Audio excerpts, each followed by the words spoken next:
Democrats in the House of Representatives are considering taking measures against Israel because two of their members have been banned. Give me a break.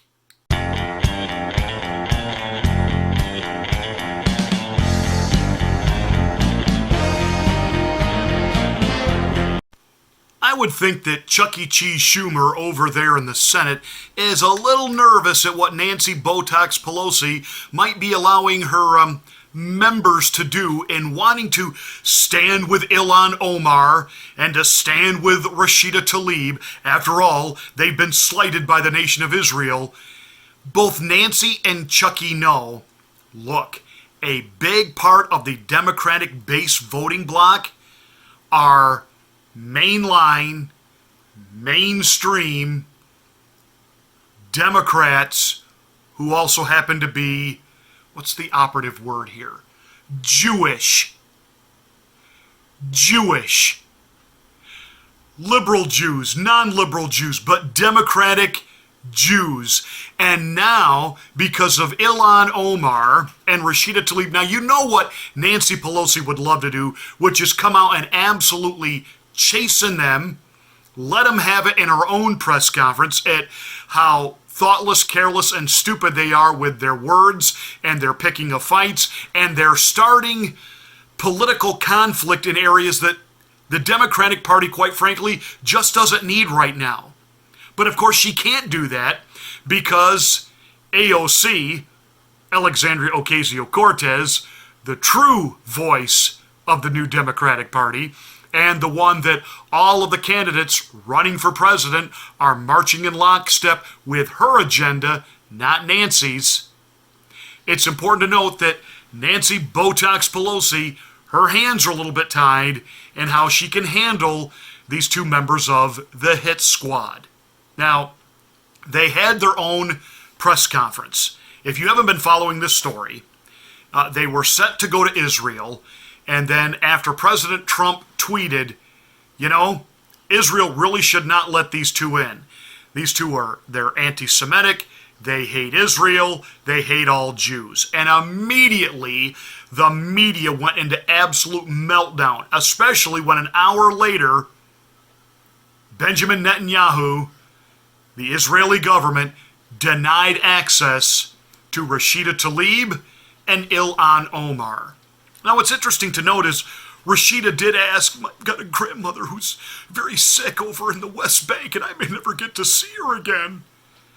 So the minister who determines who gets in and who doesn't decided to lift the ban on Rashida as long as she promised basically to behave herself. Go see your grandmother, don't get involved in any political conflicts, and don't try to boycott Israel.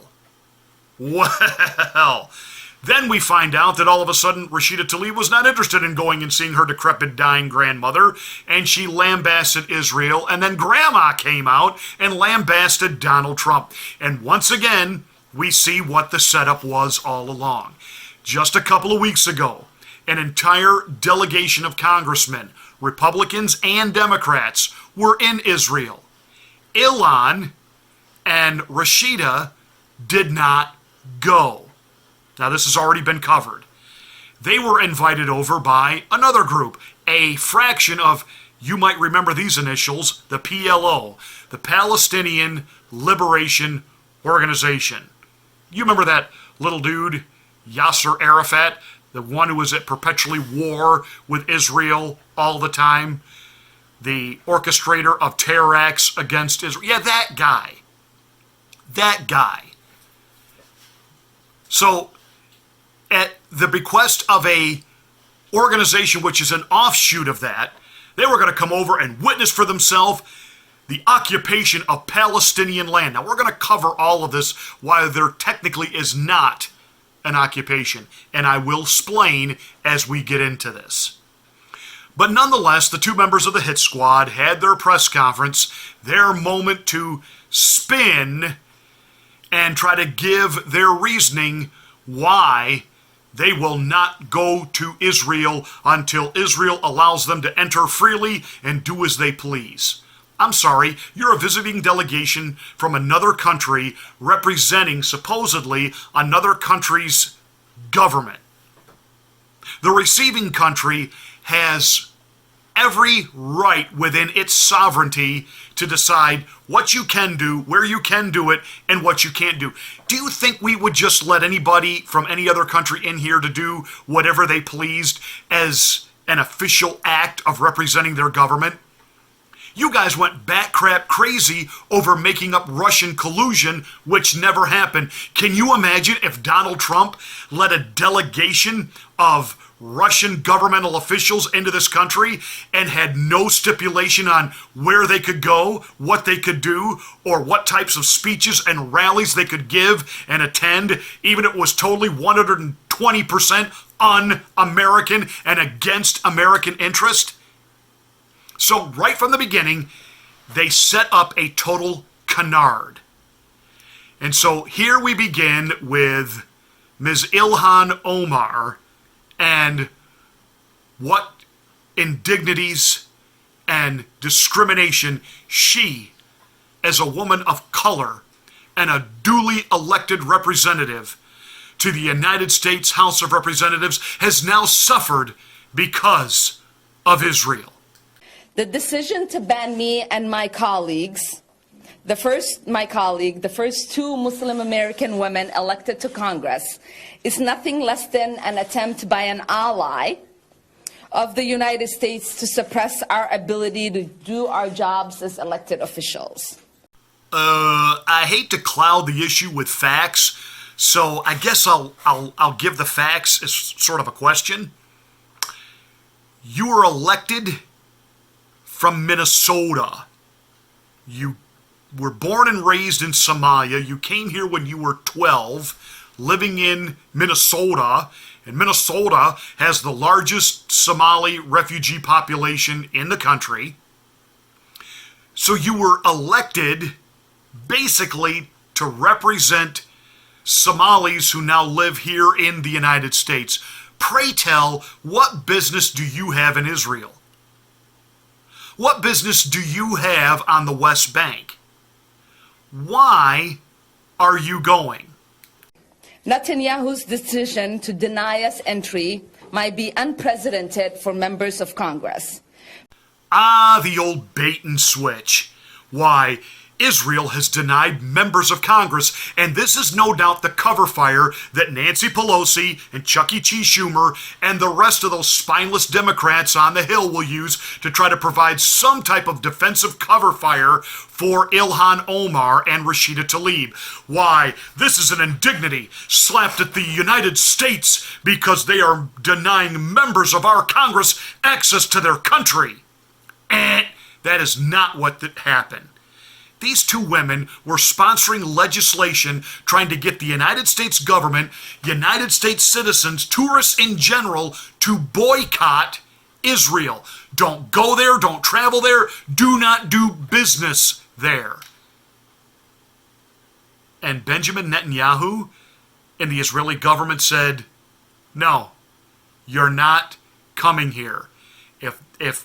If you are coming here to do nothing but cause dissension and destruction and to use us as a propaganda piece for your own hate-filled rhetoric and pro-Palestinian position, you will not do it with Jerusalem or any other landmass here in Israel as your backdrop. Kudos to Benjamin Netanyahu. That's because the only way to preserve unjust policy is to suppress people's freedom of expression, freedom of association, and freedom of movement. She's accusing Netanyahu of suppression, not letting people go anywhere.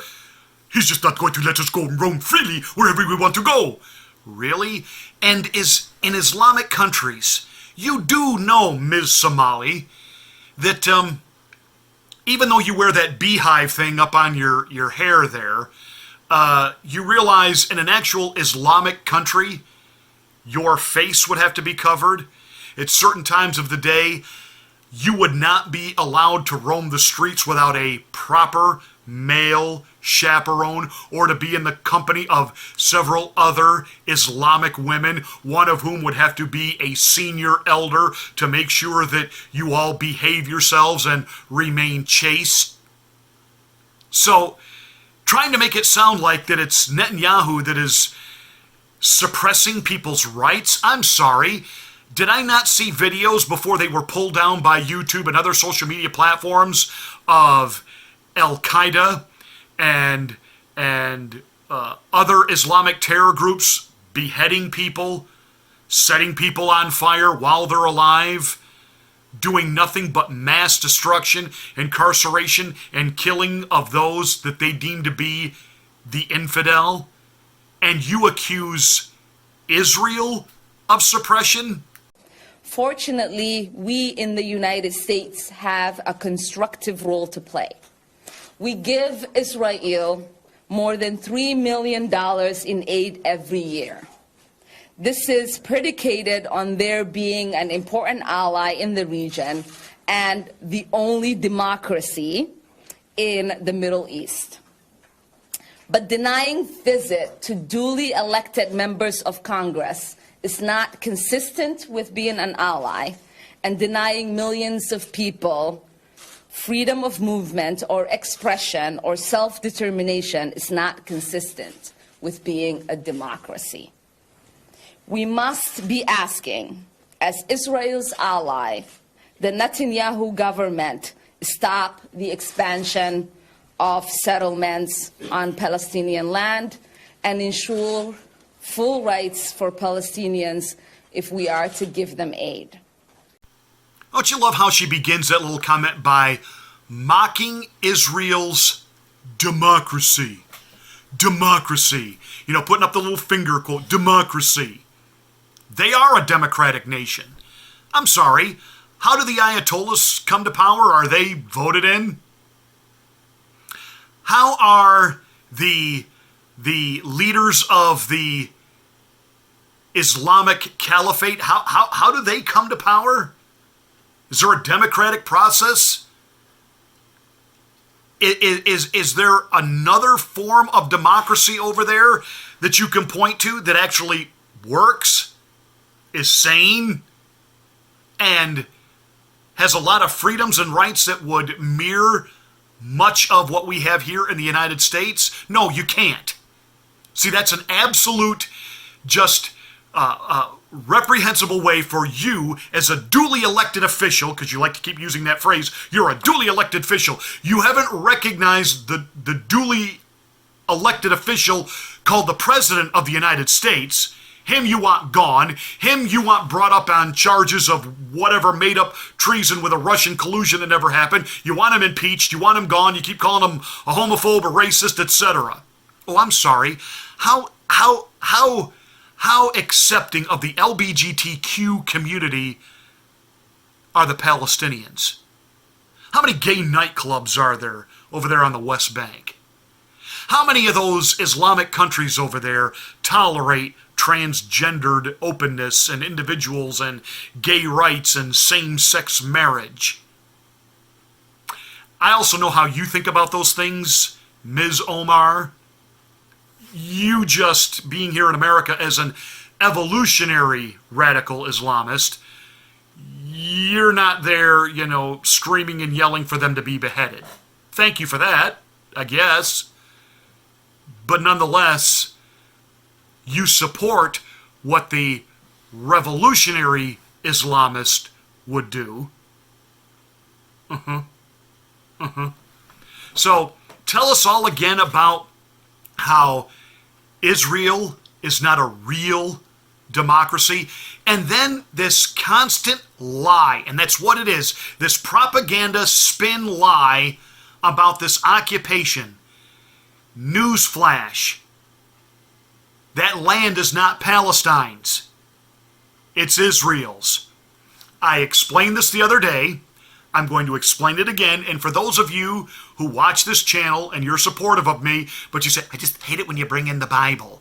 Well, I am a pastor. I do have a degree in theology. But beyond that, the Bible is actually an accredited historical document. Even secular historians, professors, and researchers who would consider themselves atheists do credit the Bible as being an incredibly accurate historical record. That said, Israel can prove, based on Genesis chapter 12, 13, and 14, that the landmass they occupy is theirs.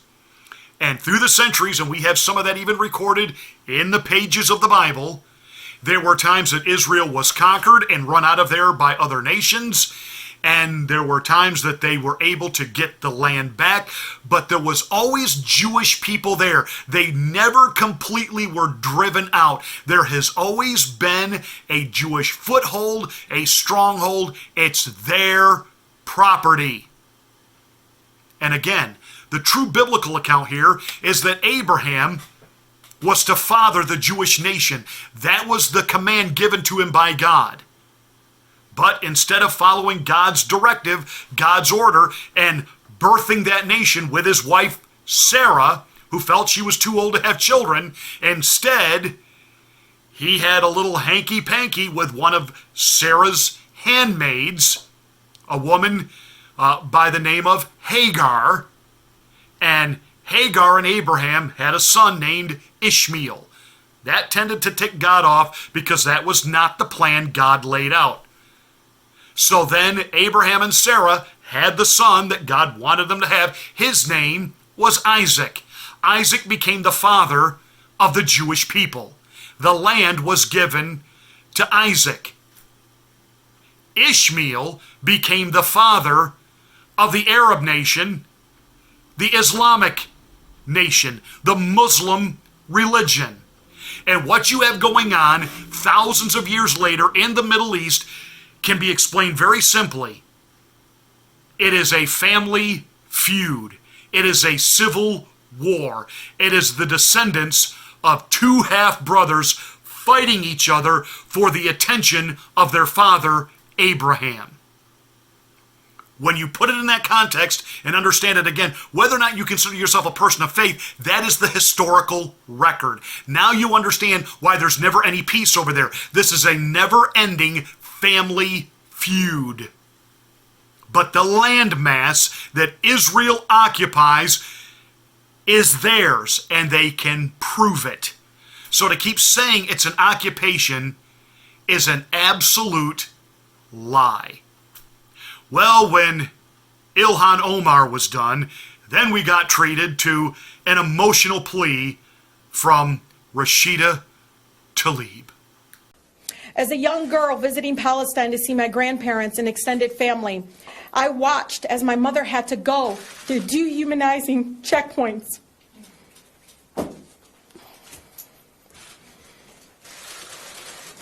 Even though she was a United States citizen and proud American, I was there when my city was in a terrible car accident, and my cousins and I cried so she could have access to the best hospitals, which were in Jerusalem. I remember shaking with fear when checkpoints appeared in the small village of Beit Or el-Foka, tanks and guns everywhere.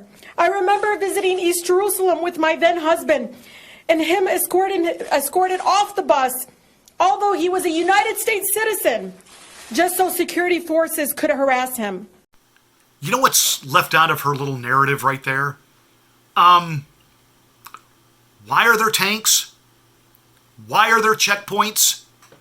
Why do they pull people off buses and search them? Oh, that's right, because, suicide bombers, terrorists, people trying to kill them. And whether or not Ilhan and Rashida are smart enough to put it all together in what they accomplished with their press conference, they're actually sending a message loud and clear back to Israel and back to anyone in this country that's truly paying attention at what they did, that Americans are perfectly willing to go over there and be used by enemies of Israel. So is it any wonder that maybe her husband was searched? And this is just unbelievable naiveness on one hand and outright lying and deception on another hand. And again, they're dealing with terrorism there. And that's the part of this narrative that the mainstream lying legacy corporate corrupt media never ever talks about. And as I pointed out yesterday, and I will point it out again, it was Bill Maher on HBO who had to state the obvious and the factual. It's a bull purity test. BDS is a bull purity test by people who want to appear woke but actually slept through history class. It's true. Thank you. It's predicated on this notion. I think it's very shallow thinking that the Jews are in Israel mostly white and the Palestinians are browner, so they must be innocent and correct, and the Jews must be wrong.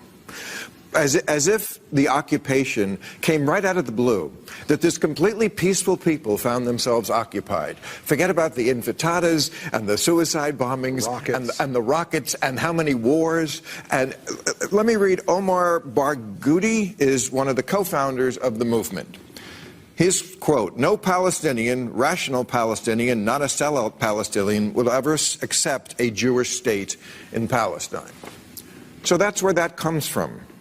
This movement, someone who doesn't even want a Jewish state at all. Somehow this side never gets presented in the American media. It's very odd. Well, I think... Boom, there it is. Now, back to Rashida's little tearful, my family was body searched and I was so scared. I don't believe it. I don't believe it happened. I don't even know if she was there. Can she prove it? But there's a reason why I am skeptical of her story. She has proven over and over and over that she and the truth are not on the same page. They're not on the same line. They're not in the same paragraph. They're not even remotely in the same hemisphere. Listen to Rashid Tlaib on a podcast where she talks about why we even have this nation of Israel.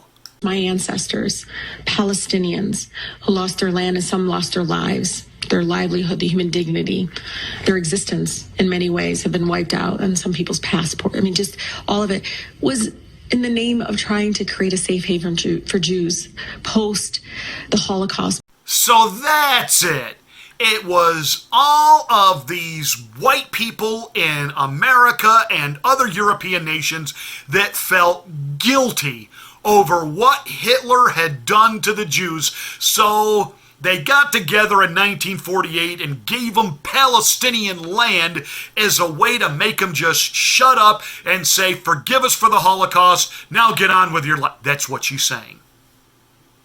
That it was given to them out of sympathy, and that they preyed on people's well-meaningness. But in all of that, why, her own family and ancestors were persecuted and displaced. They got that land to begin with by murdering Jews and driving them from their own land. It's not your land. And now I want to give you three narratives, three takeaways from this press conference. And mark it down. I am now convinced that Tlaib and Omar are... Somebody in the comments section said that they're moles. They're more than that. These are truly committed ideologues to the Caliphate Islamic State. And they want to use the United States government and our own laws and our own ridiculous, bleeding heart, libloon libism against us to rewrite our Constitution and, as the strongest ally to Israel, pull back, pull our support, and let Israel be eradicated from the map. But again, I know some of you aren't going to like this because I'm going to introduce the Bible again. That's not going to happen. That's what they're committed to. And come hell or high water, they're going to try to do that. But that's not going to happen. Biblically, that's not the plan. But that said, here's the three things that you've got to listen for and watch how they do each time they talk about Israel and Palestine. Number one, equalization. Equalization.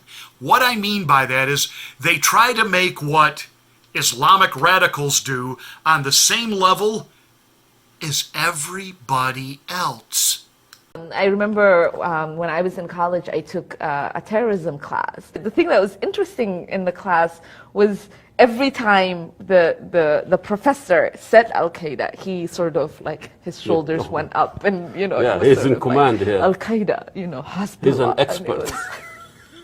And it was, What's his name?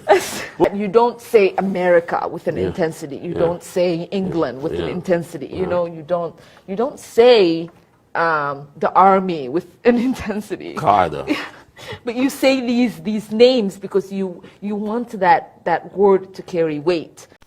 Can you believe we have an elected official sitting in the United States Congress laughing about the fact that Al-Qaeda committed acts of terror and aggression against our nation, and she thinks it's funny, and she basically doesn't understand why we don't say America and the army the same way. And then notice again that twist at the end of her statement. We're trying to add weight to that name because she's trying to create this illusion, this delusion, and this outright lie that it's about bigotry.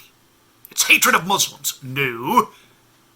It's hatred of people who are trying to kill us. It's hatred of people who tried to annihilate us. That brings me to narrative takeaway number 2. Sanitization. The sanitizing of what the Palestinian movement is really all about. The BDS movement is a global campaign calling for boycott, divestment, and sanctions against Israel. They claim to promote justice and human rights for Palestinians by forcing Israel to create a free and democratic Palestinian state living next to Israel. But is that really the case? The BDS's real ideology, elimination of the Jewish state, has been exposed and stated clearly by their leaders. Definitely, most definitely, we oppose a Jewish state in any part of Palestine. That is among the reasons that many countries and states have passed legislation against it. Let's start with the intellectual honesty. BDS advocates spread malicious lies against Israel. Israel has closed off all things. They won't allow supplies in. They won't allow medicines in. Israel is one of the worst offenders worldwide. It is probably today the only racist country by law. You got to call it the way you see it. There's a Holocaust happening in the Holy Land. They deny basic facts, whether it's the Jewish people's unbroken connection to the land, or the ongoing attacks by radical Islamist regimes and terror groups who dedicate themselves to destroying Israel. As we would say in the churches down south, can I get an amen? Yeah. The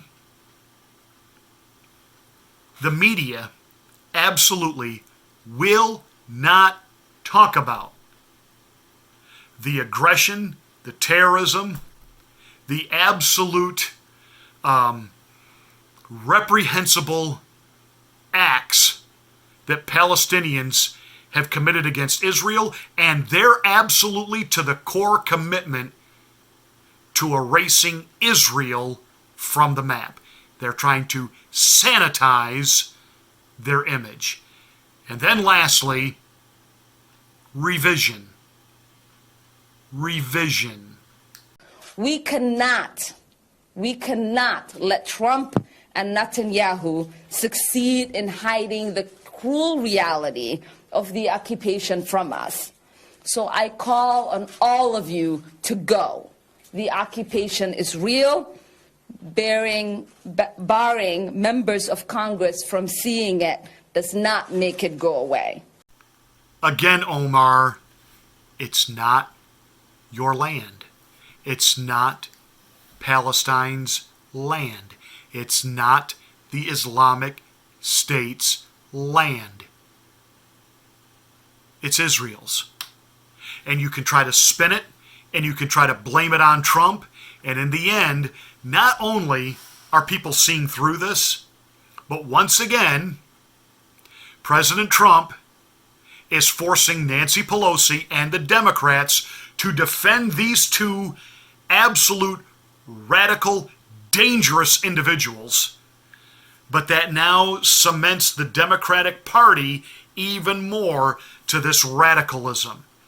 Good luck trying to find your real base in 2020 to vote for any of this. Well, that's it for this rant. I guess this was technically a little bit longer than a rant. Thank you so much for tuning in. Thank you for your comments. And I really do read them, and I really do appreciate them. Thank you for the support that you're giving this channel and helping us spread the word that we're there. Hey, give us a like, and if you've got social media platforms of your own, go ahead, feel free to cut and paste this to your places on the internet of choice. We appreciate you helping us get the word out. Make sure you're a subscriber to the channel, and please smack the bell for my next rant.